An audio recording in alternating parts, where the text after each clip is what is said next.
Okay, I've started the live stream. Neeraj, can you confirm if you're able to see the stream? 1 second, 1 second.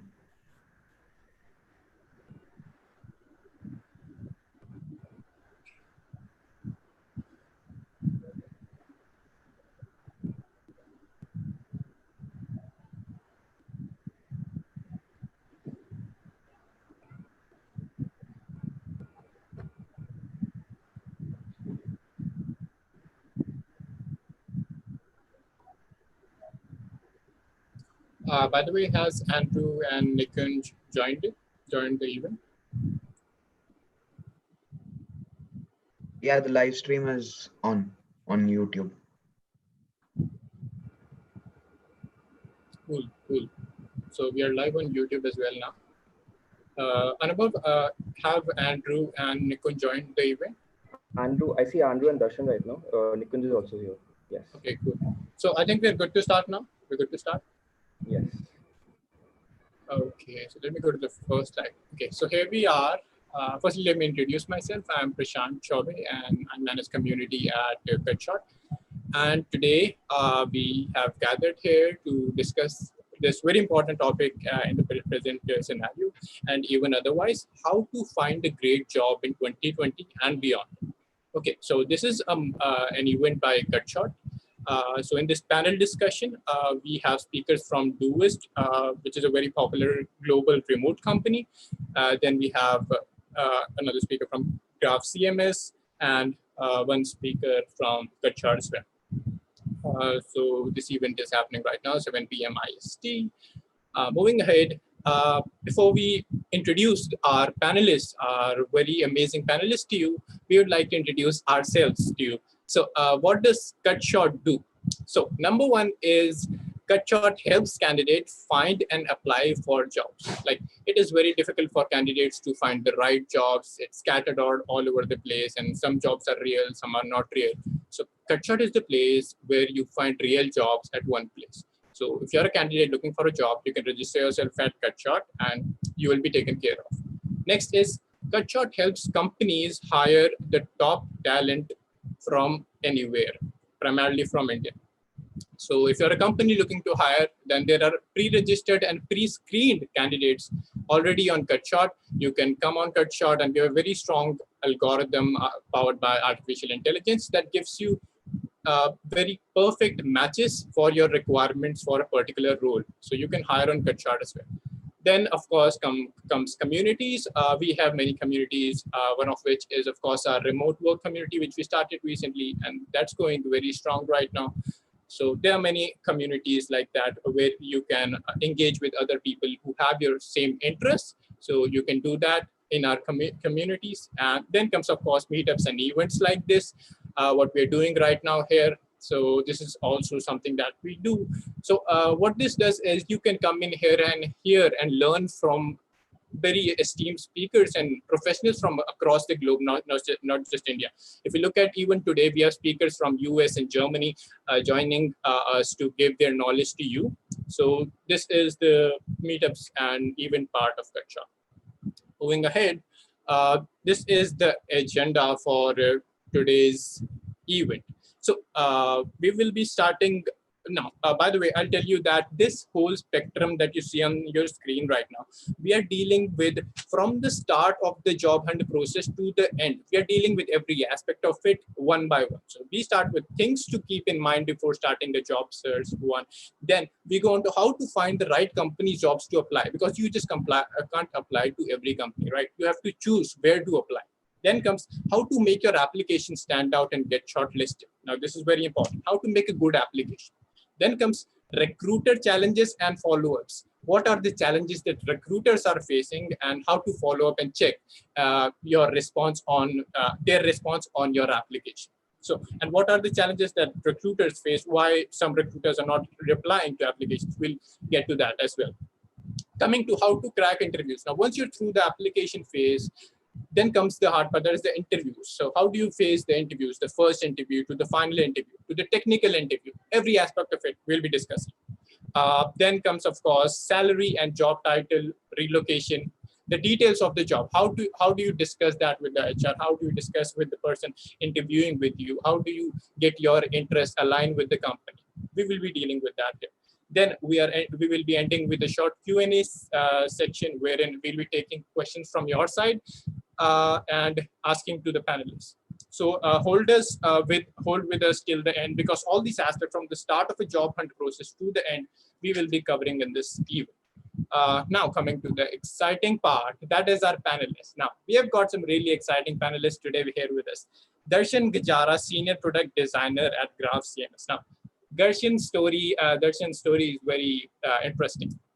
He lost his job due to a pandemic, the pandemic we are in right now. And then he actually was without any job. And then he, through his own personal efforts, social media and everything, he got another great job, that is at GraphCMS as a senior product designer, and that too, that's a remote position. So he got an incredible job in the middle of everything. So he will be sharing his experience as a candidate of what he had to go through after losing a job and then finding another job. Then we have another great speaker with us, that is Andrew Gobran, people operations generalist at Doist.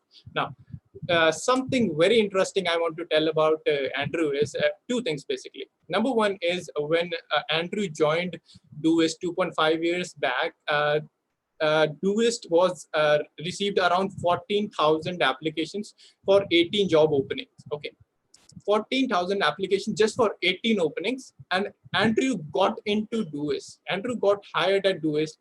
He was among those 18 people. So Andrew definitely knows how to get a job among thousands of people from across the globe. So he will be telling you that. Another part. Now comes the second part of the story. Once Andrew joined Doist, he has screened more than 25,000 applications from Doist. So he will be telling you what not to do while applying for a job. Just give me a slide second.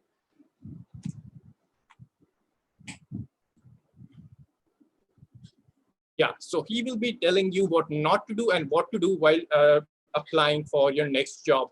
And then, of course, we have Nikunj Verma. So we have Darshan from the candidate side. We have Andrew Gobran from the recruiter side. And then we have Nikunj Verma, who is from both the recruiter side as well as the candidate side. Why? Because he deals with both the recruiters and the candidates. He knows the interests of both the parties. He connects them basically. He connects the recruiters to the candidates.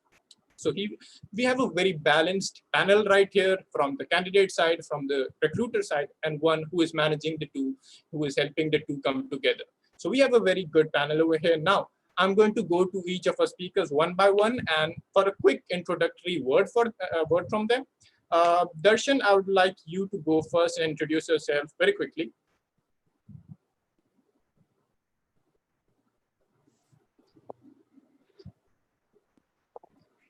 Yeah. Can you hear me, Prashant? Just can you give me a quick thumbs up? Yeah, you're audible. Yeah. Yeah. So firstly, thank you so much for having me here. About me, so I've been a product designer for about 5 years now. I started my career from Book My Show in Mumbai, and before that, I pursued computer engineering. After working at Book My Show, I also spent another year at Wishberry, and then I became a consultant.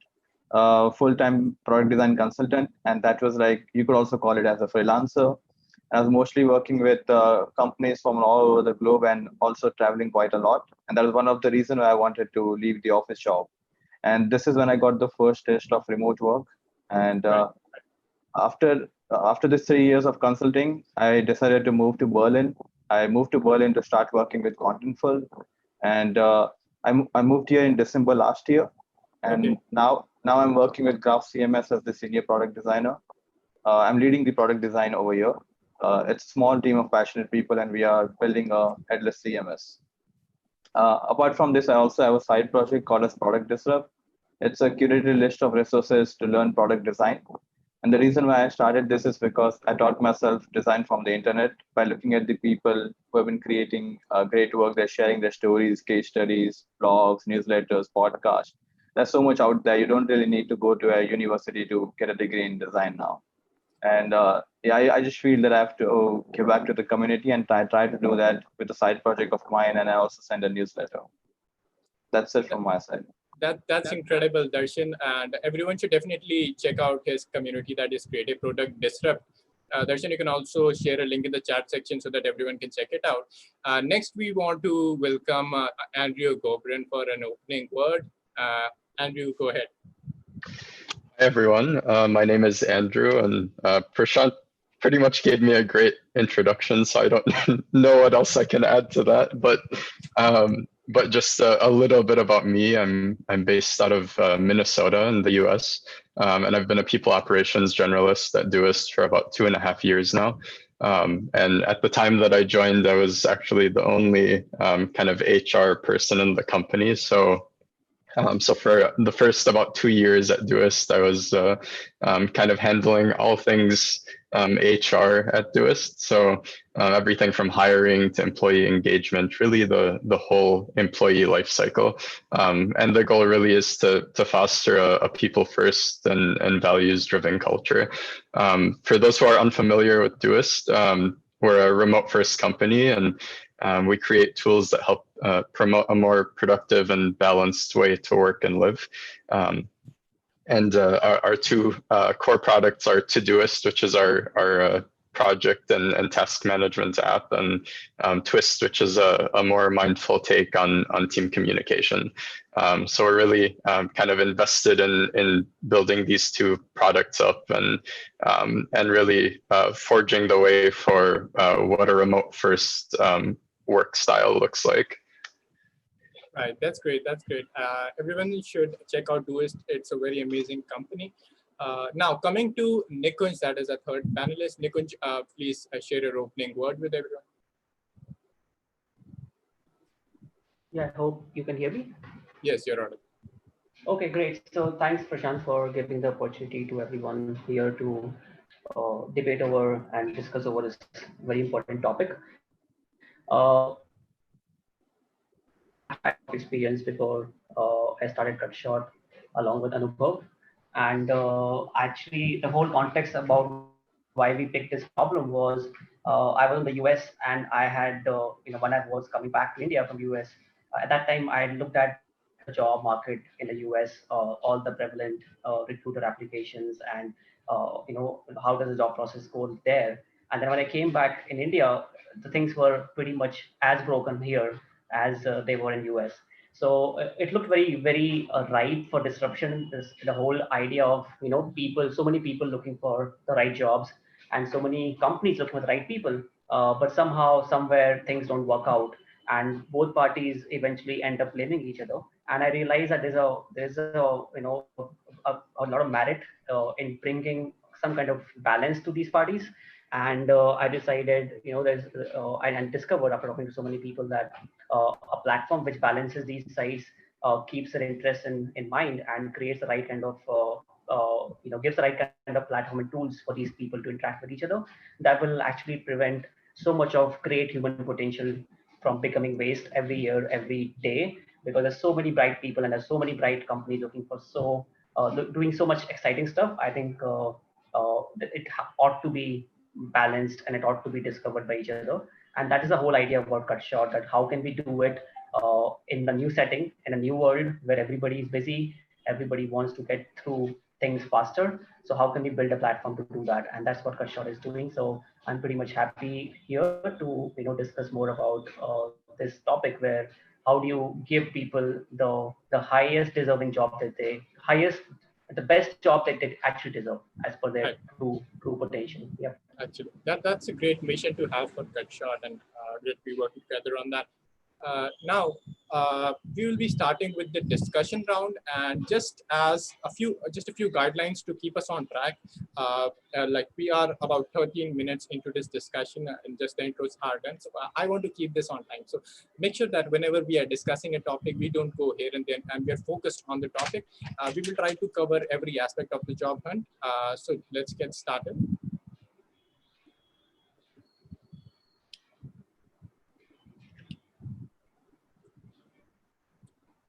Okay, so yeah, so this is the first point of discussion. things to keep in mind before starting a job search, so that we are not wasting any time later. So one way can be not shooting for every opportunity out there. Another way can be understanding the job market for your role. So what else do you think one has to do before going out and looking for jobs? Darshan, I want you to go first because you have actually been through this process very recently. So what you did before looking out for job? Did you do some research? Darshan, go ahead. Darshan, yeah. Go ahead. So I would say when you're looking out for a job, the very first thing that you need to understand is you have to be clear on what you're actually looking for, the kind of expectations that you have from the next job. Now, this would also depend upon the kind of position that you are at in your career stage. You might be actively looking out for something, or you might be just passively seeing that how's the industry progressing, and if you find a new opportunity, which would be interesting to you. So it's important that you be very clear on those things. And the other thing I would say is you have to prepare before you start looking for a job. And for that, you'll need your resume ready. You'll have to have your portfolio ready if you're applying for a design position, because nobody really gets into design without a portfolio. And you might also want to make sure that you mark yourself as available on other platforms as well. So you could start talking to your friends. You could let them know that you are open for a new opportunity, so they can see if they find a relevant opportunity for you. You could also start marking yourself as available for new opportunities on LinkedIn, on Dribble, on Angel.co. There are so many platforms out there. So just be sure that you put in the initial efforts to start applying for a job. Those are some great points and very great kudos to you on that, Darshan. Andrew, I want you to go next. What do you think one should be researching before applying for a job? What was your process like when you went for Doist? That's a good question. So I had actually been getting to know Doist for many years before I decided to apply. I found out about Doist by using their app to Doist. I was kind of into personal productivity and really interested in that space. And kind of in getting to know the company through the app, through their website, and especially their blog for years before I decided to apply, I really became very passionate about their values and really felt like there was, a really special mission there. And in doing that, I, was able to kind of realize, hey, like this opportunity is very well aligned with my values, with the kind of impact that I would like to have in the world in terms of helping people use their time more productively and more efficiently. And kind of going through that process of really getting to know the company made it very easy once I did decide to apply, because at that point, I pretty much felt like, I understand where the company is coming from, and I can really do a good job of aligning, my personal values, my personal mission with those of the company. Absolutely. Researching about the company before applying and knowing very well about it before applying can really help you in this process.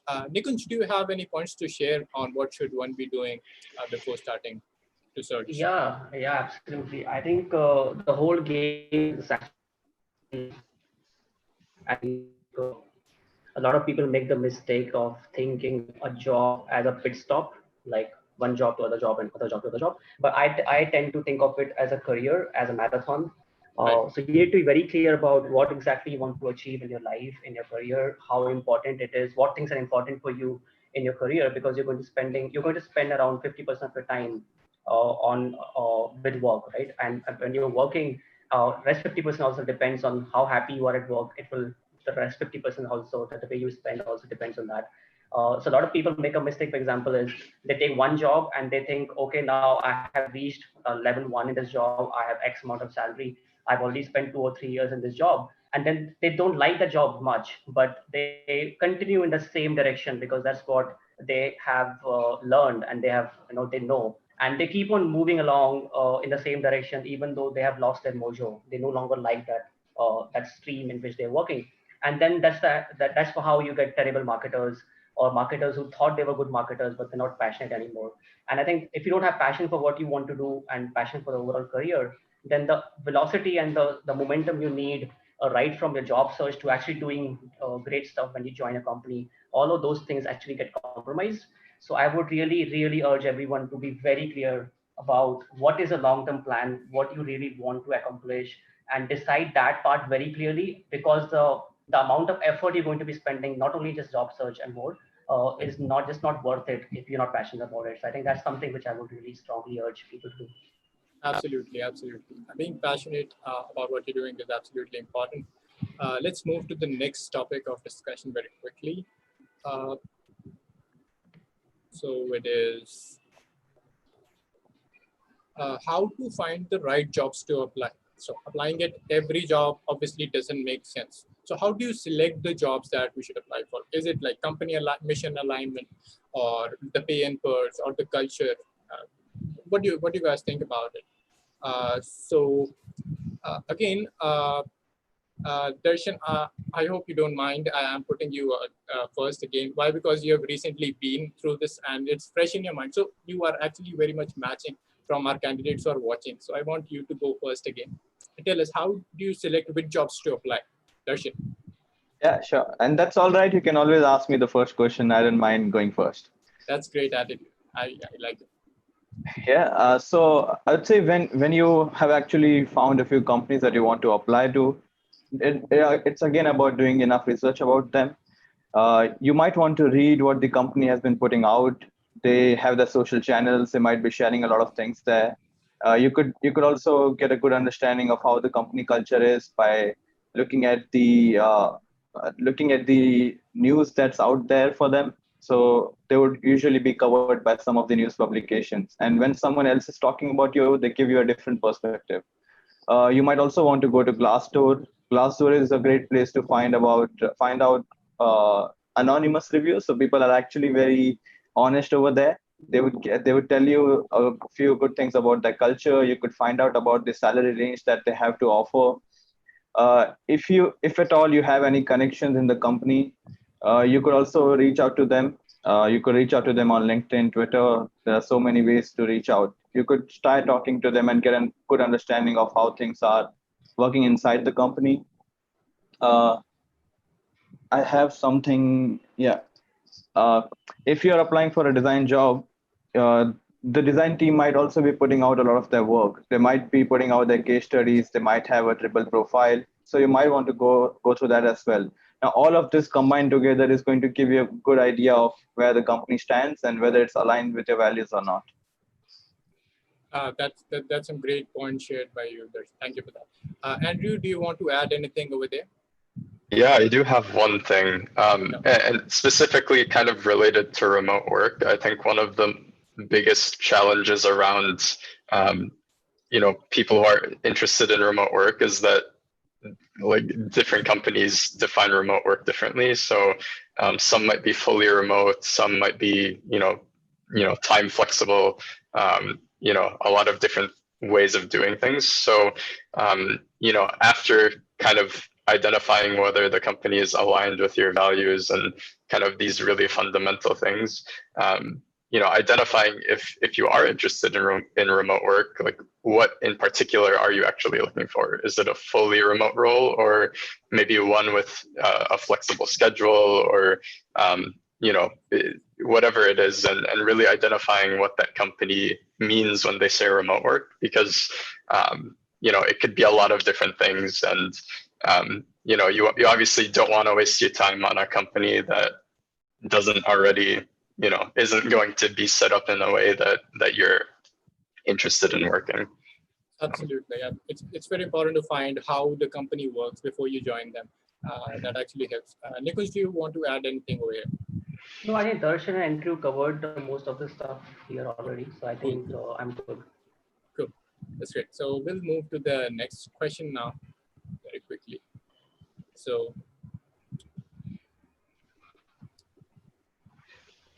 our next question is how to apply the right. Now we have come to, now things are getting serious now. How to apply the right way. things to keep in mind while making an application. What are the best practices? How to stand out? What mistake gets most applicants rejected, right? And how many applications should be making, quality versus quantity. So here I would like Andrew to come in first, because he has like screened thousands of applications in this like 2-year span, and tell us what are the most prominent mistakes that you spot in applications that makes you reject them, and what are the best things that you spot in an application that makes you give more attention to it. Andrew, go ahead. Yeah. Oh, thank you.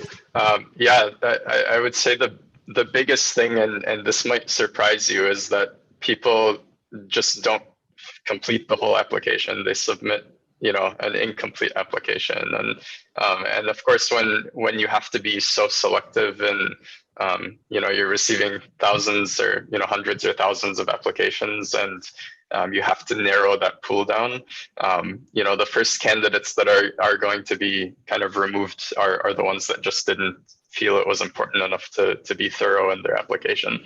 The other kind of the second most common mistake that we see is that candidates will fill out all the, they'll fill out all the application questions or all the required components, but they come off very generic, or it just seems like, this was one of 15 other applications they sent in the course of, one, job application session. So really driving that idea that, if you're submitting an application, you want to make it clear that, that you're applying specifically for this company, for this job, and that there's a very strong and deep motivation and reason that that you've submitted that application, that it's not, I think a lot of people kind of say, well, we all apply for jobs because we need to make money, and this is an important thing. And yes, of course, that's obviously the fundamental, we have to work to make a living and to be able to thrive that way. But when you kind of frame things in this context of, I'm one of hundreds of other candidates, you want to think of, what are you going to do to stand out in that pool of amazing candidates? Is it, and experience is one part, but kind of drawing those alignments between what you bring to the table in terms of skills, in terms of values, in terms of any unique experiences that you've had, and those that the company is looking for. So really being able to draw those connection points in your application, whether it's on your resume or on a cover letter or a response to a short answer question, and really being able to show up front, like, hey, like I'm applying specifically for you, and I'm deeply invested in joining your team. Yeah, those are some really good points on both sides on what not to do and what to do. Darshan, I would like you to go next here. What do you think helped you in getting the job you have? What are the practices that you applied in making your application good? Darshan, go ahead. Yeah, sure. So before I answer this question, I would also like to make it clear that applying for jobs is also a numbers game. So, and standing out is difficult. So if your application doesn't stand out, do not be very disheartened by that. Just keep your motivations up top. And Andrew already covered a lot of great points here. So as he mentioned, you would always want to make sure that you cover all the bases.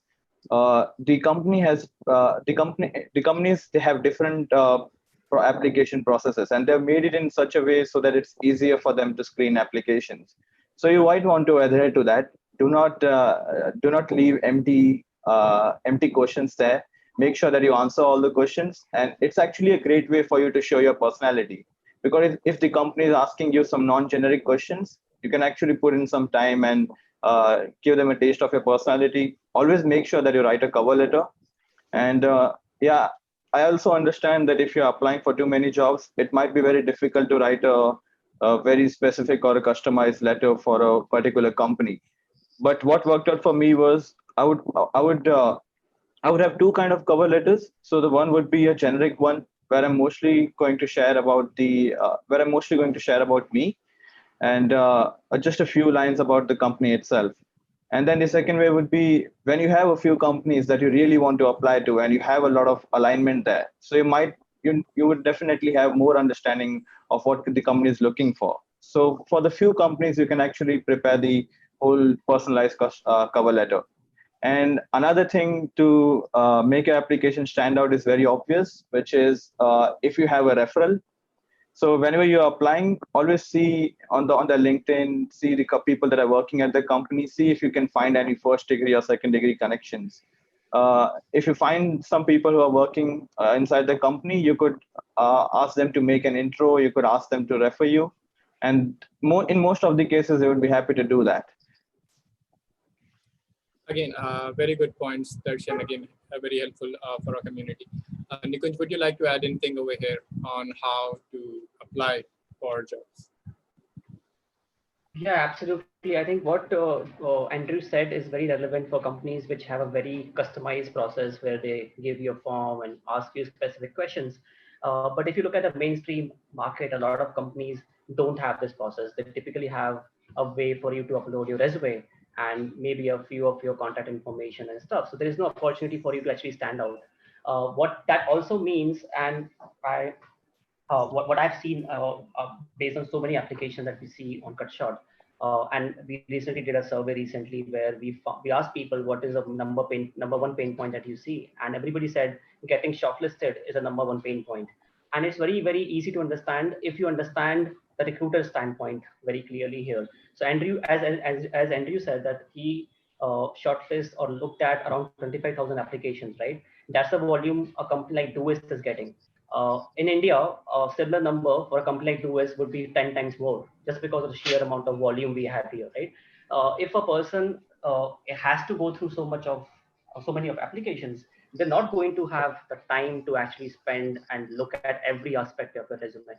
So the first thing you need to understand is what are the screening criteria, because the person who is going to shortlist is most likely not going to be the hiring team. It's going to be somebody who's a recruiter, somebody who's going to play the role of a shortlister. You have to optimize for that 10-15 seconds of your time, which you are going to get from this person. So what you really need to do is understand what is the screening criteria, look at a job description, look at the most important skills they're looking for, look at any other stuff apart from technical competency or other job level competency they're looking for. Make sure you highlight that and then optimize for that 15 seconds of time. One thing also to understand, which is very important, is you miss this 15-second of window, your chances of getting shortlisted are really drastically low, because the person is not going to come back to an application that person has viewed. Recruiters always keep on looking for the fresh set of candidates. Once they are past a specific set of candidates and your application is not moved favorably to the next round, it's very difficult for you to get second shot. So you have 15 seconds of shot, really make most of it. 15 seconds where you can optimize and highlight your application the right way. That's that's the best shot of getting shortlisted. Again, some very good value additions to this discussion by Andrew, do you want to add something to it? I mean, based on your experience. Yeah, I mean, the whole idea of, the screening process is very challenging because each company kind of approaches this differently, where some might be putting applications through like an automated system to screen, for, keywords or things like that. So, and others, like in Doist's case, it's a very manual process where I actually do read every application. But I think a good way to think about things, because a lot of times it's difficult to figure out, how is this specific company screening, to, be sure that, when you're applying, you're looking at that job ad, as you said, and, capturing those keywords just to make sure that that you've identified that, hey, like I have this experience. Because I think one of the mistakes that a lot of candidates make is that they forget that, we as recruiters don't know them personally. Like I when I see someone's application, I can't say like, oh yeah, I know that person. I know all about their history. So so a lot of times there's this challenge where people say, well, I have this, I do have this experience. But then when I look at their application, I say, I mean, I believe you. I don't think that you're lying to me, but it's not clear from your application at all. So really making sure that you're identifying each of those things in a natural way. Don't turn it into a checklist that kind of has a worse effect. But capturing each of those details, and then again, like really driving that motivation for why that you're not just applying to another job, it's that you're applying to this specific job. Yeah. Okay. Those are some good points again. Actually, I would like to inform our viewers that there is some poll going on in the back, so you can give your responses to those polls. That would help us serve you better. Moving ahead with the next question. Here we go. So, now coming on to, like, once you have made the application, the next step is how quickly do you expect to hear back from the employer? Now, this is something that we hear a lot of complaints about from the candidates who are registered with us. They say that the employers never reply. So we want to understand at what time should we follow up with the employer? What's the right way to follow up? Should we hit up team members and ask them when to follow up the recruiters? So all these are questions that our candidates want to know about. I would like to start with Andrew here, because he obviously would be getting many emails from people. How am I doing? Am I getting selected? Or maybe asking for a review, what was not good? Andrew, what do you think? Yeah, so this is a tough question. I can speak for what we do at Doist, but right. Unfortunately, like, I know in the whole recruitment field, there are companies that don't value following up with candidates if they aren't invited to an interview, and I think that's unfortunate, because it's a huge missed opportunity to develop that connection and really show that you care about every person who's expressing interest. Speaking to what we do at Doist, so we respond to every single application, whether you get an interview, whether it's a declination up front, whatever it is, you get a response, and of course the majority of those responses tend to be unfavorable, just because we can't consider every single candidate. But typically we try to get back to candidates when we're accepting rolling applications within 1 to 2 weeks maximum. If we're accepting applications for like a fixed period of time, then we'll probably respond after that window of time. But I think one of the biggest challenges in our context and in many smaller companies is that there are 1 or 2 people who are managing all of those communications. So when candidates start reaching out, it's not uncommon for me to receive kind of an email like 1 day after someone applied, or a few hours after they applied, and they're like, hey, like when will I hear back? And I'm like, I would love to let you know as soon as possible, but it'll take a little bit of time. So I think there's definitely a level of patience that's necessary, but again, it never hurts to, if it's been a couple of weeks and you still haven't heard back, it doesn't hurt to send an email and just say like, hey, I'm still interested. I just want to know if my application is still in the running, and if you have any questions. I think I recall when I applied, I actually did the same thing, because at the time our COO was the one who was screening the applications, and you can obviously imagine he was very busy. So I hadn't heard for a few weeks, and I just shot an email quickly and just checked in and said, hey, like I'm still interested. So that can help, but again, when you don't get a response, don't take it personally, because obviously some companies may not value that communication as much as others, but more often than not, it's just that there's too many emails and messages. And like, speaking for myself, I get flooded with messages on LinkedIn, Twitter, sometimes even Instagram, email, and I will never be able to respond to all of them. But I really do, as a recruiter who genuinely cares about every candidate that applies, I do make a genuine effort to try to, follow up with every candidate who kind of has specific questions or just wants to check in.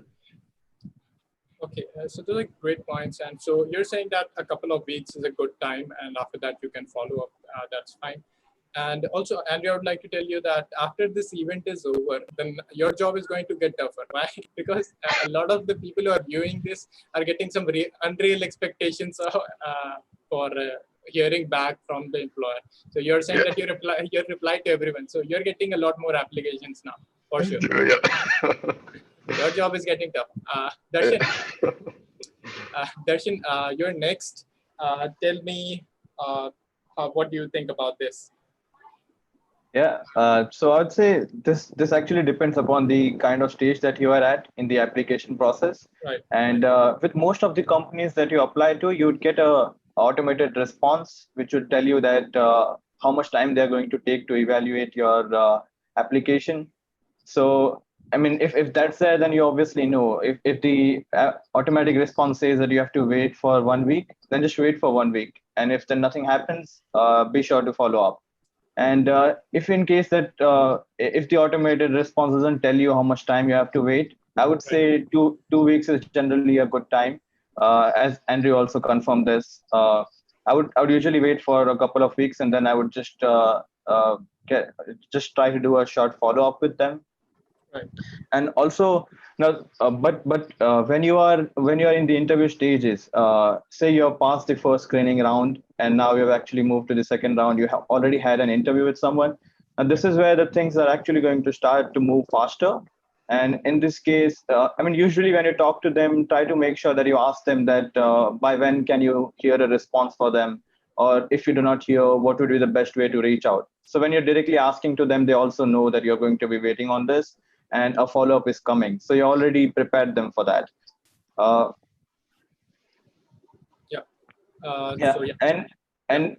say if you had the final rounds and you're just waiting for the offer. Now this is something which is going to take the shortest amount of time.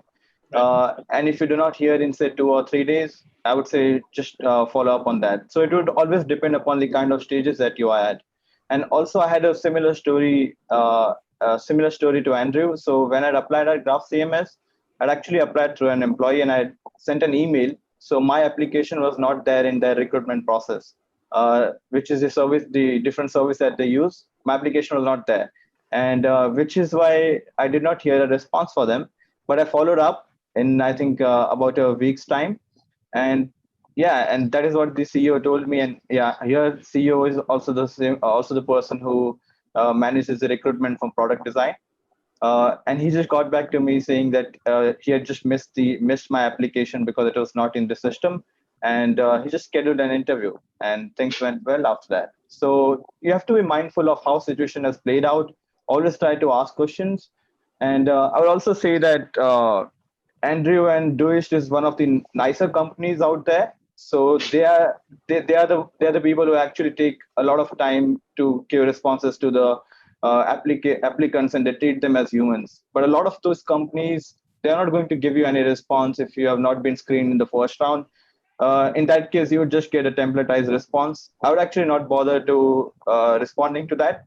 But if you have moved further, in that case, and if you receive a response saying that you have not been screened for the next round, this is actually a good point where you could ask for feedback, because they already know something about you. You've had one conversation with them. So it's more likely that they're going to give you a very specific feedback that could also help you in bettering your application process going forward. So always make sure that you do that. Right. Very helpful points there, Darshan. Thanks for that. Nikunj, do you want to add anything to this?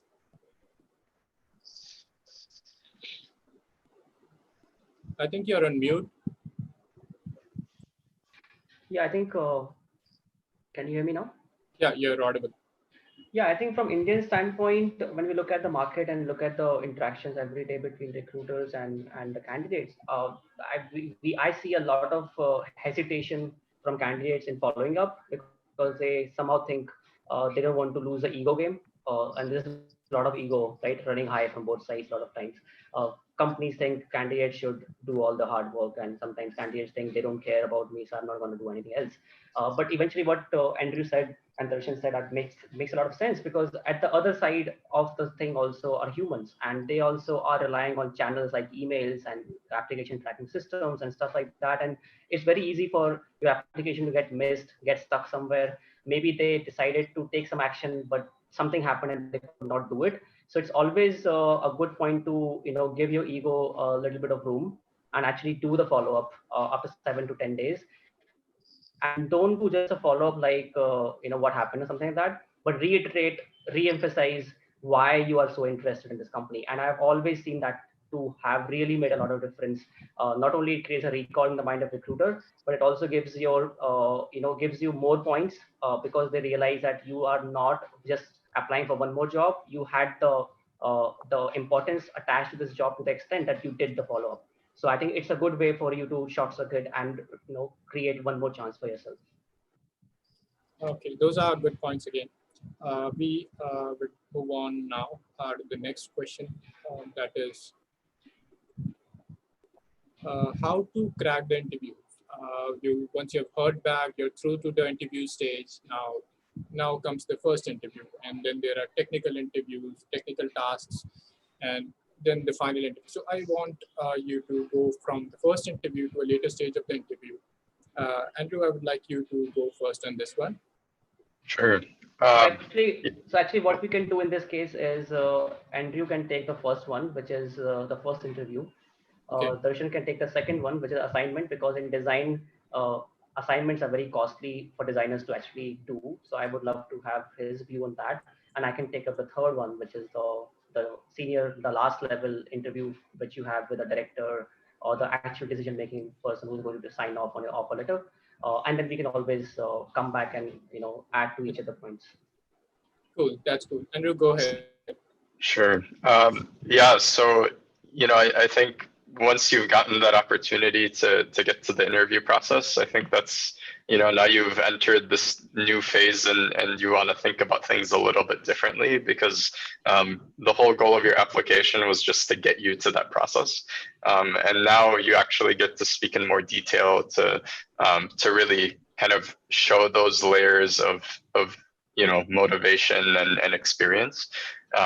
So I think the biggest thing to think about as you're approaching that first stage and the whole process really is to continue being authentic and honest in why you're motivated to join that company, what experience and skills you have. I think a lot of times people feel like they need to game the system or kind of present themselves as being more skilled than they are, and I mean, it makes sense why you would want to do that, but keep in mind that eventually, like, even if you do get the job, people will find out what you can and can't do. So it really is better for everyone to just be honest and authentic, because sometimes there are certain skills where the company would love to see them, but they don't feel that they're critical, and those could be things that you just learn on the job. So your goal really is to approach that process as I always say, it's a two-way street. Like, it's not just it's not just that you need to prove why you should be at that company, but you also should want to challenge the company and understand if this is where you want to also be.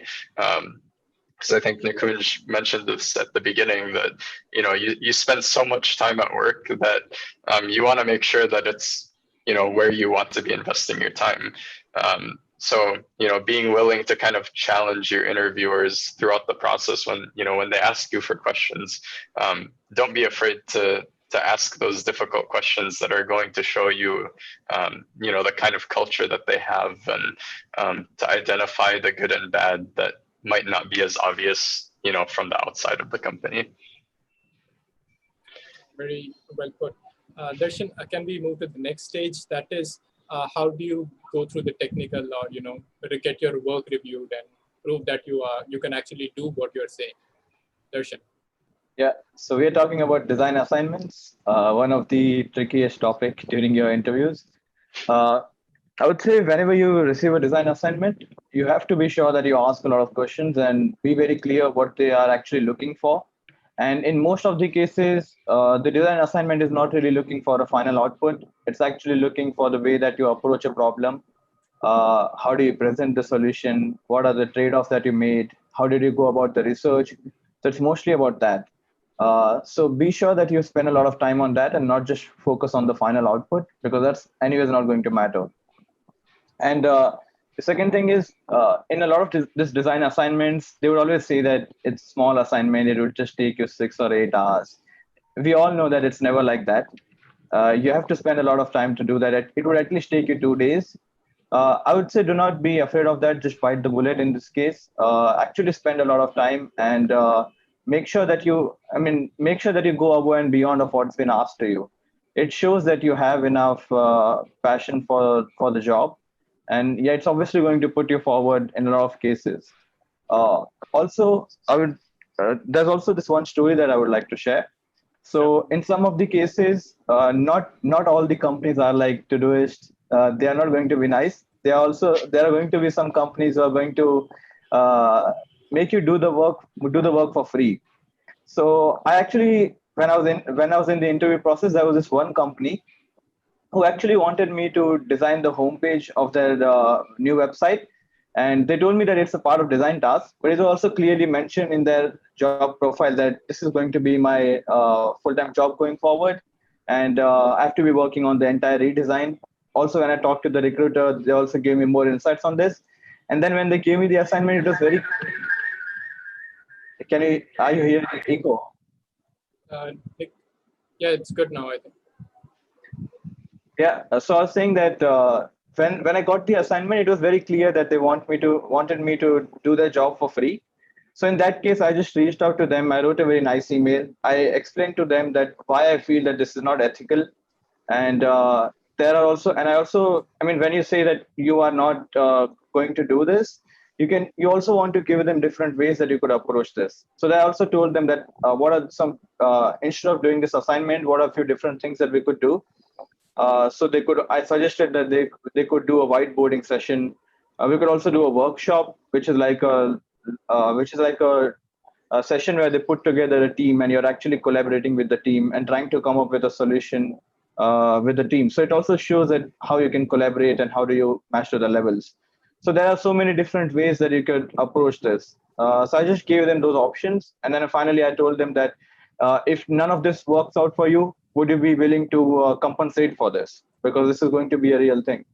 So yeah, and ultimately it's, as I said, it's mostly about understanding what they're looking for, and in some of the cases, they're also going to try to take the misadvantage of you. So also be very clear on that. And and it's always a good thing to communicate that rather than just disappear or go to social media and cringe or say write a big rant about it. That's actually a very nice approach. And everyone needs to be mindful of this when they're applying, because there goes in a lot of effort for doing this assignment, for doing these tasks. Meanwhile, Nikunj, are you here with us to answer the last part of the question? Yeah, can you hear me? Yeah, you're audible. Go ahead. So actually, just to add to Darshan's viewpoint, I think it's this entire debate about whether you should do assignment for free or you should not, or employers take you for granted and get some actual real project out of you. I've heard a lot of stories like that. I think it's important for you to choose the right companies that you're going to interview with, because a lot of times there are genuine companies that for which you may have to, if you work on these assignments, it will be easy. Deviating from the process might not really work. So if you do your homework well, and if you are talking to companies like Doist, then you can actually be more confident that they will not be using or wasting your time and abusing the system. It just normally happens when you don't have the credibility, or the company that you're talking to does not have the right credibility, right? So I would just like to add some qualifier there. You can still hear me, right? Yeah. Yeah. Now, coming to the last point about the final interview, which typically happens from the with a business head. So if you're applying for marketing role, then maybe it will be a VP of marketing, or in a startup, it generally is a founder or a CEO who's actually going to talk to you just before the offer letter sign off actually is going to happen. Now here, I think a lot of people take it lightly because they think, oh, I have gone through so many interviews, and this is just the last stage where somebody just wants to talk to me. And most often, actually, recruiters also, put it lightly. They say that, our CEO wants to talk to you for a little bit. So the expectations are set in a way that it's going to be a light chat, which it will be. But the problem happens that this is a stage where, whatever you've done so far was to create a positive impression. What I think is this is a stage where you have to avoid a negative impression. And there's a big distinction between these two. You have done all the hard work. You have gone through all the interview steps. Now your job is to not screw up. Your job is to make sure that there is no negative impression you're creating for yourself. And there are a lot of ways in which I've seen people doing that. For example, like salesperson saying, as a salesperson, my job is to sell. I don't care about how valuable this is for the product. As salespeople, my job is just to sell more and more and make more money for the company, which is not a great line if you're going to talk to a founder who may not take this, very lightly. Ethics, for example, like salesperson saying that I come with a lot of industry contacts. I'll just import the contact information from my previous company when I come along to your company. That's a real red flag, because if you're going to get the data from a previous company here, that just gives me a wrong impression about how will you behave when you're here. So I think the loose talk, humor, statements where you try to act a bit smart, and it's perfectly fine if you do it later when you join the company. But at this stage, when you're talking to people, I would say avoid loose statements, avoid things that can jeopardize all the hard work that you have done by saying things that you should not say. So I think that's one point. And last point, which you should keep in mind when you're doing this round, is to make sure that you are not leaving the opportunity to ask the right questions. If you are leaving a lot of options to join my company, you are joining, let's say, as a senior guy in my marketing team or a senior guy on my sales team, and you have absolutely no question about how much revenue is there in the company's bank account, how much runway we have. You have no questions about the customer segments. You have no questions about how competitive we are. Why is the pricing so high? You have no questions about what our marketing strategy, why we're not doing this, do we plan to do that? Then it just shows me that you're not interested really in my company. You are just trying to get one more job offer. I really expect people who are joining me at least at a senior level to ask the questions fundamental to my company, fundamental to the business, fundamental to the competition marketplace. Anybody who's just passing off the opportunity by saying, no, I don't have any question at this point, it just comes across as somebody who's not very interested and serious about joining the company. So I would say keep these things in mind, where you don't want to just create any negative impressions, and you want to just continue on your winning streak. Very well put, Nikunj. I would like to point out a couple of things. Number one is I'd request the panelists to be a little more crisp with their answers, try to answer it in the short while, because we are about 57 minutes into this. Let's try to keep this on time. Next is, I'm seeing the chat section and some people are saying that we should be talking about the present situation. That is, there are layoffs happening, a lot of unemployed people. I get that it is very important to talk about these things, but then the process of getting a job doesn't change whether you're laid off or you are a regular person looking for a job. The process remains the same.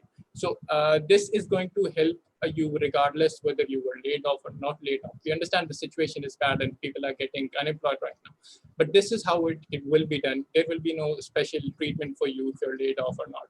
This is what has to be followed. So please listen in carefully. And if you want a recording of this, that will also be made available later.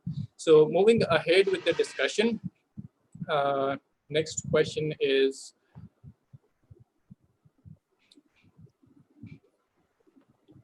yeah, so here, once everything is done, now you're to the phase of discussing the salary, the job title, the relocation.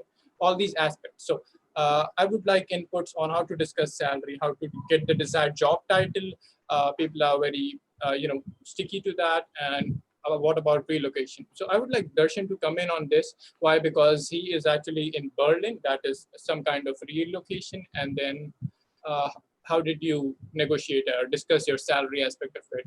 We would like to listen to that. Darshan. Yeah, sure, Prashant. Since we are running short of time, I would keep it very short. So talking about salaries, it's a bit tricky, but if you want to have that discussion, be sure that you have done enough research. See at Glassdoor what are the kind of salaries that this company offers. What is the kind of salary that you would be that's the market standard for your kind of role. So if you have all of this information already, you'd be in a better place to negotiate.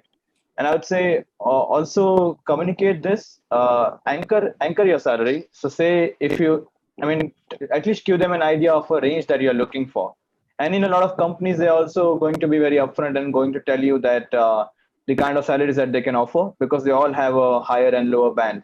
And they also do not want to waste a lot of time and realize at the end of it that it's not going to work out because it's just out of budget. So just be sure that you have that conversation early on. Just give an overall idea of what you're looking for, and also be sure that you give them an idea that you're also flexible with that and you're willing to have that conversation. Do not say that this is exactly what I'm looking for, and then like if it doesn't match, then there's no room for conversation, right? Because when you go through the entire process, you're going to find a lot of those pointers. They're going to learn more about you. So you might get enough leverage. So you can again come back to that salary discussion later. But initially, just give them an overall idea of what you're looking for. Absolutely. Andrew, as a company, what do you do to make the candidate comfortable in having this conversation? Do you make the expected salary available before doing the interview? At what stage do you do that? Andrew.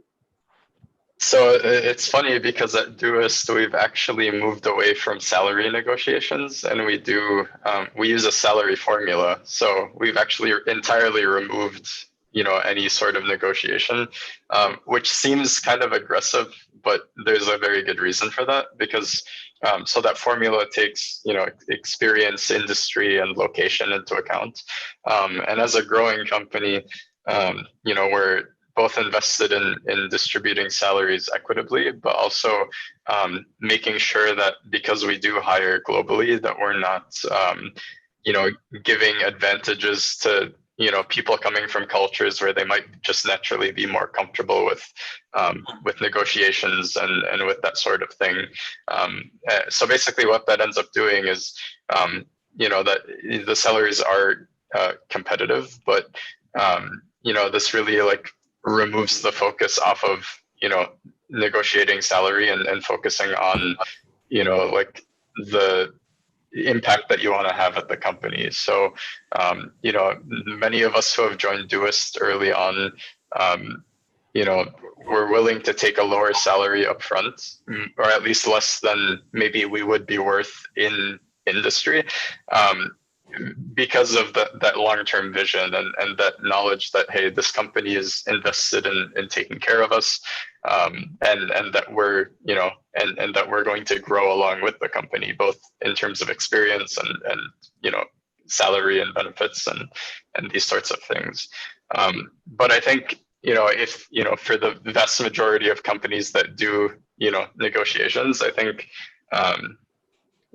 having clear examples of why you're worth what you say you're worth, I think is really important, because it's very easy to go in and say, well, people with my experience in my industry make this much, and you can go in with that mindset of this is how much I should be making, but kind of understanding what your skill set is, and the value of the impact that you have given your skills, can really help you kind of make that claim for why you deserve a salary that you desire. Absolutely. Nikunj, do you want to add anything over here? Yeah, I think I would just like to second Darshan when he said that don't be very fixated on a specific amount of salary, because there would be no room for a discussion later on. Yes, you don't want to lose out on your salary as well, but I've seen a lot of people being very cagey about a specific number. and there is a sense of entitlement that if I'm doing X today, in my next role, I have to get 30% hike. I mean, for some reason, right? And I think traditionally that in India also is not going to work that well. There was a time when it used to work. Every time you looked for a job, you would get 30, 40, 50% hike. But that's not happening any longer because the markets have become more and more, normalized, and salaries are normalized. So I think having those unrealistic expectations that every time you will change a job and you will hit that number, below this number, I will not even talk. These are signs that you are taking salary way too seriously and giving it way too more importance than it actually deserves. Because as I said earlier, your career is not just salary. Career is going to be the way of living your life. So I think you have to look at holistically about the entire job that you're going to get apart from the salary as well. Absolutely. Good points there. And now we have something specific for our remote community. A lot of people over here are now looking for remote jobs, and obviously the present reality, almost every company is working remotely. So this is a very relevant question. How is in-office hiring different from remote hiring? So is there more focus on soft skills than hard skills? Is there more preference for self-motivated workers? Importance of writing as a skill in candidates? So I would like Andrew to come in on this first, because Doist is a flag bearer into remote work.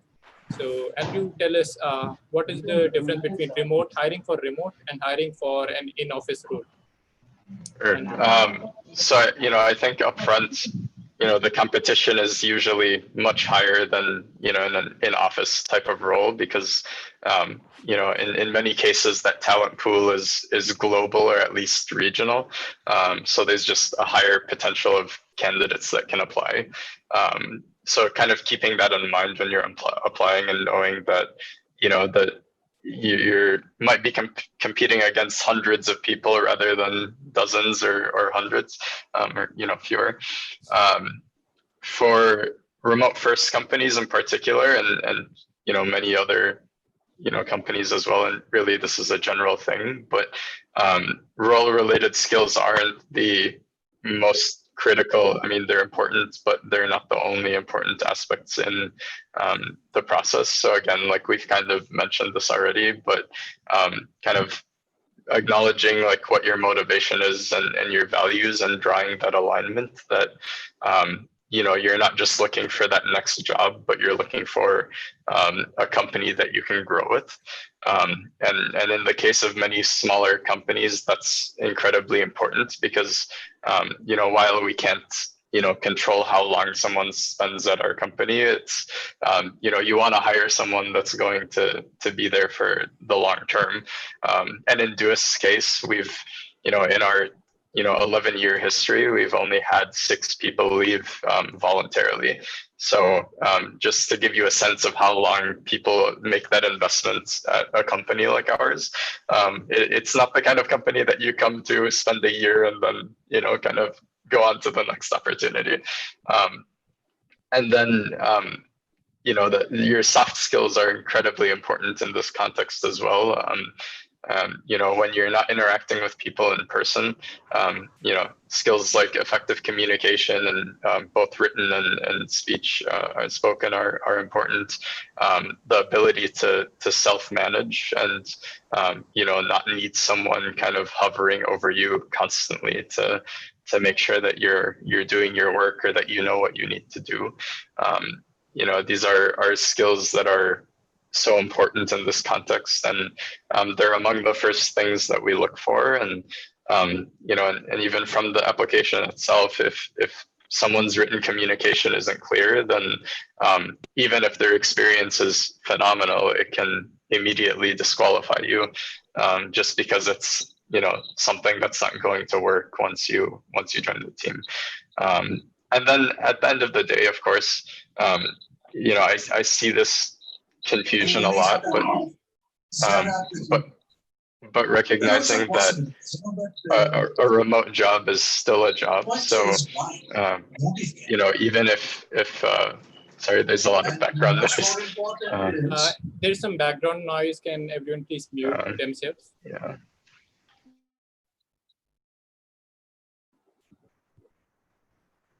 Please unmute Andrew. All right, there we go. Sorry about that.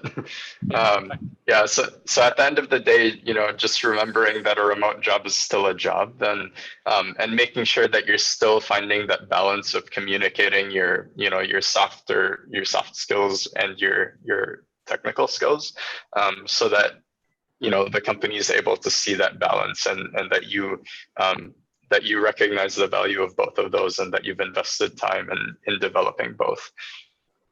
So I'd say those are probably the core details. Yeah, thanks for that. And Darshan, what I know is that you transitioned from an office role to a remote role. So what are the skills and qualities that are helping you do this remote role now? More on this, Darshan. Yeah, so for me, it's not really just a transition now because I've been working remotely for past 4 years, I guess. So over the years, I've acquired some skills which have made me a good remote worker. I also talk a lot about it I write a lot of articles about it as well. And I think Andrew has already highlighted a lot of these great points. The communication is obviously the core of it, both Right. written and both written communication as well. And so when you're also going through the interview process, you're going to see how you write emails, how do you take your video calls, Right. because you're not going to get enough gestures, so you don't have enough cues. So it's important how you react to particular things, Right. and also you might be also asked a lot of questions about your work process and how do you collaborate, because it's going to be different than what you have in the on-site environment. So be sure that you're going to get all those questions. So be prepared for that. Okay, those are some good additions. Nikunj, would you like to add anything there? And what is CutShort doing about remote jobs, if you would like to share? Nikunj. Yeah, I think what Andrew mentioned is that a competition is very, very high in case of remote roles is one part of the story. The other part of the story also is the companies that are hiring for remote talent even today, they also happen to have a very high talent bar. So these are the companies who are going to remote option, not because of just saving cost. They're going remote because they really want to attract a very high level of global talent. And hence, the bar also is high and the opportunities are low, and there's also much of competition. So you add all those three things, and you get actually a very high level of or low probability of you making it and faking it. So I think what is also like in addition to what Darshan and Nantu already spoke about the communication part, I think the social credibility part also can be very important for remote jobs. Writing blogs, communicating in a written word, it just shows that you are on top of your game, but you can also communicate well and you think very clearly, and people can just look you up on Medium and other thing, and they get your chances of getting shortlists also increase. So I think those are a few things that you can also keep in mind in addition to those things that we already covered by Darshan and Andrew. Absolutely. Again, some good points. And that brings us to the end of our Q&A. And now we move to the audience's Q&A. That is, now we are opening up the floor for you. The audience, you can put in all your questions and the panelists can answer. To get started on this, I would, this question has actually come from the audience itself. How do you see the present situation playing out in terms of jobs and the job market? I would let Nikunj speak first in the Indian context, and then we'd move to Darshan and Andrew. Nikunj, how do you feel about the job market? Yeah. So actually, when this entire COVID-19 thing started back in March, the sentiment was really down. There was a lot of unpredictability in the markets. A lot of companies went for a hiring freeze. Companies who had the offers already sent out, they retracted those offers or delayed their joinings. But I think in the last 3 months, we are seeing a lot of changes in terms of companies now preparing for the longer term. They know that situation is not going to improve overnight. So they are now making long-term changes to their hiring process, to their business planning, everything around the reality that this thing might still go on for a few more months. So I think they are now adopting remote first or remote friendly policies as well. So I think there was a time where it was really bad, but I think now, in fact, this month in June, we have seen a very high job volume. on CutShort, right? So that just shows that companies are now coming back to the market. They are, and a lot of companies actually are resuming office as well. So I think it is not going to pick up number of opportunities, and the companies that are hiring is going to pick up now. Right, those are some good points. Darshan, how do you feel? Like you've yourself been in the job market at this tough time. How did you feel about it, and how do you think this is going to play out, Darshan? Yeah, so the situation here in Germany is very much similar to what's happening in India, as Nikunj mentioned. So when I started applying for jobs, a lot of companies actually went on hiring freeze, and the interview process had stopped. But in the past few months, I would say in the past couple of months, the companies have actually started hiring more, and there are enough opportunities available out there now. So I would say it's actually a great time to look for a new job now, because all the people have started working. Some of the offices here in Germany, they have started opening up. A lot of companies have gotten comfortable with remote work as well. So things have changed, but it's changed for good. And you would see a lot of these opportunities showing up on LinkedIn or Angel.co. So yeah, it's a good time to apply for a new job, I would say. Right. Andrew, what do you have to say? Yeah, I mean, I don't have much to add to both of those responses, but Doist was also one of those companies that went on a hiring freeze for a couple months, and really for us that was more about making sure that we're protecting our existing team, that we don't have to get to a point where we have to consider layoffs or something like that, or furloughs. But at least like from what I see, like I look at any job board and I see tons and tons of jobs. So if you're kind of at that point where you're looking for a new opportunity, like I don't see that there's a lack of opportunities out there. I think it's just again kind of taking that time to carefully seek out those opportunities that you're interested in, and that align with what you're looking for in the next step in your career. Absolutely. Another interesting question that has come in from Prasad Managa is that, is it legal to get paid by a non-Indian company for an Indian employee? So if an Indian employee is working in a foreign company, is it legal to get paid, and what are the legalities involved in that? Andrew, would you like to go in on this? So I actually don't know specifically, but I think it depends on the company and their policies around hiring. So at Doist, for example, many of our, if our employees who live outside the US are hired as contractors, and they're still treated as full-time employees. They get full benefits, the same salary formula. So I think understanding like what that employment status will look like at the company you're applying for, and then kind of reviewing your local laws for what that looks like, I think is the most important thing, because it can differ from company to company. Right, that's a good input. Now Mahipal has asked some important questions here. So when it comes to remote work, a lot of companies are not taking applications from non-Europe or non-US or non-Australia zone. So so a lot of candidates are actually blocked from applying from these companies. So why do you think is this a practice, and what we can do about this? So I don't know if that was that directed towards me or anyone can take that up.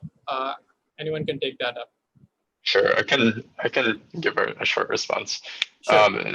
So I think again it depends on the company and their policies. I know at Doist like we have no restriction over location, but again another company's remote setup might be one where they want people from a specific region or a specific time zone, and that might factor into the restrictions they set on their applications.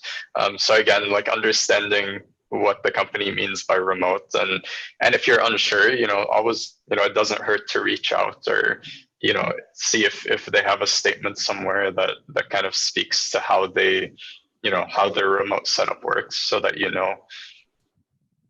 Right, I get it. Also, Darshan, do you have any insights here on not being able to apply because you're Indian, although you went for relocation? So do you have any experience in this area?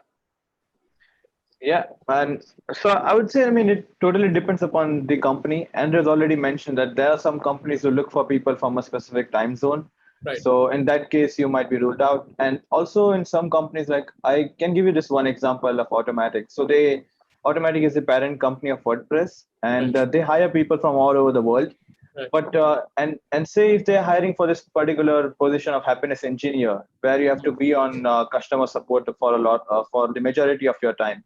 In that Right. case, they also have their pools. So they make sure that they have this happiness engineers spread across the world. Right. So if they have enough people already working in the US, they might want to have people working from India as well. So that might Right. work out in your favor. Right. So it's different for all the companies, and you always have to be very clear when you talk to them to ask these questions. Yeah, I mean, be prepared about the things that that really matter for you. Ask about those questions initially, and it's not really a thing that if you're from India, you're not going to be eligible for the job or something like that. It just depends upon what the company is looking for. Exactly. So a company like Doist would actually welcome applications from all time zones. So you have to select the company which suits you. Now there is another question from Brush, which is for freshers. How do freshers get their first job? So who would like to take this up? What is the best way to get your first job as a fresher? I can take this if you like. Sure. So, Go ahead. In a lot of cases, when you are applying for a design job and you are a fresher, you might not have worked on real client projects. So what you could do there is, in order to build your portfolio, you could work on some fake projects. So you could take up a particular concept or a problem that you are passionate about that you want to solve.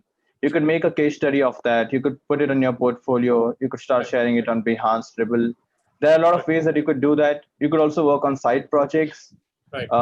So working on all of these things, you don't really need a client for this. Obviously, if you have a client and if you worked on real project, nothing like that. But even if you don't have a client, that should not stop you from working on things that you really like. So make sure that you have a portfolio ready when you're applying for a fresh job. Exactly. Nikunj, do you have anything to add here? What should a fresher do to get their first job? Yeah, I think freshers is an interesting segment. They actually reject themselves out of a lot of jobs themselves. They are big companies, they are small companies. They just sometimes think that because they are freshers, nobody will take them. But that's actually not the case. Big companies, they have their own campus hiring policies, so they may not be able to make side arrangements for you to get in.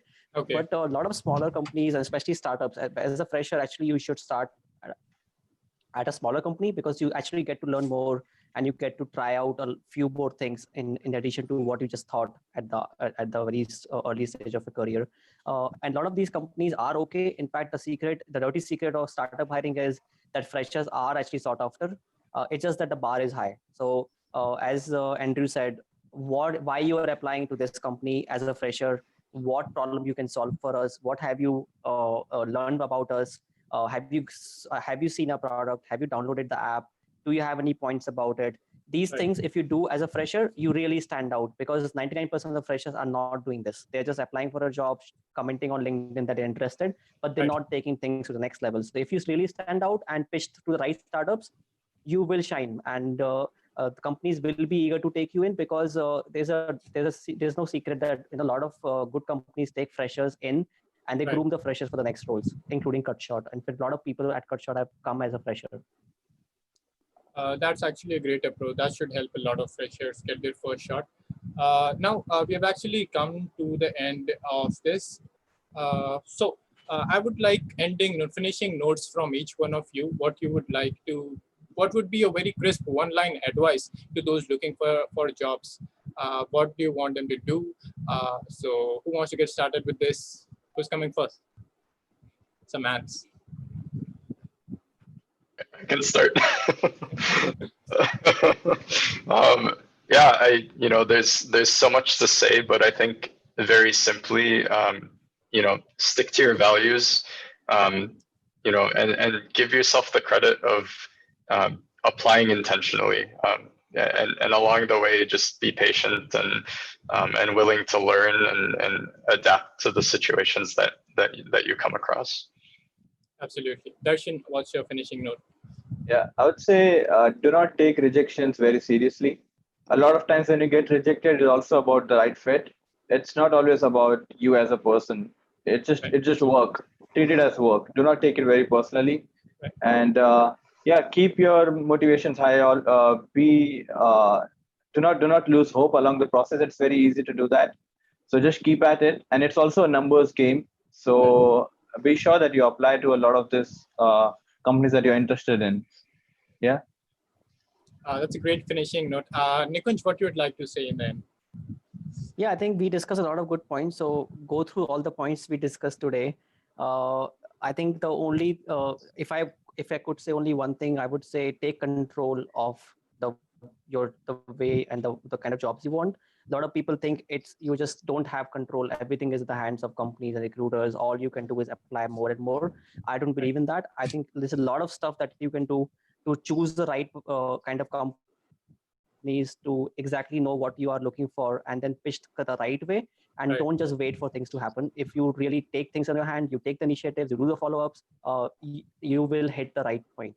Yes, it's about numbers, but it's also about how much you believe in yourself and how much you are willing to take things in your hand. Okay, so that's a great way to end this also. That marks the end of this discussion, and thanks for joining to all the panelists. We had a great discussion covering all the aspects from the beginning to the end of the job hunter process. Now, if any of our viewers want a recording of this or a PDF, that can be made available. There is a LinkedIn post where you can comment interested, and we would make that available to you. Also, if you're a candidate looking for a job, sign up on CutShort.io, and we would make sure that you get the best opportunities out there. So thank you so much to all the panelists that joined us from different parts of the world, from US. That's a weird time zone for Andrew to be coming in early in the morning. Darshan joining from Germany in the afternoon, and Nikunj joining in the evening. So this is a very great meetup. People from the world coming together to help each other step up their careers. Thank you so much for joining. This was great having you all and moderating this discussion. It was a pleasure on my side. Thank you so much. Thanks, Prashant. Thank Thank you, all. Prashant, for having me. Yeah, thanks, Darshan. Thanks, Andrew. Nice to be in touch, and let's look forward to the next ones. Absolutely. Absolutely. Thank you all. Okay. Bye. Have a good day. Have a great good day. night. Bye. Bye.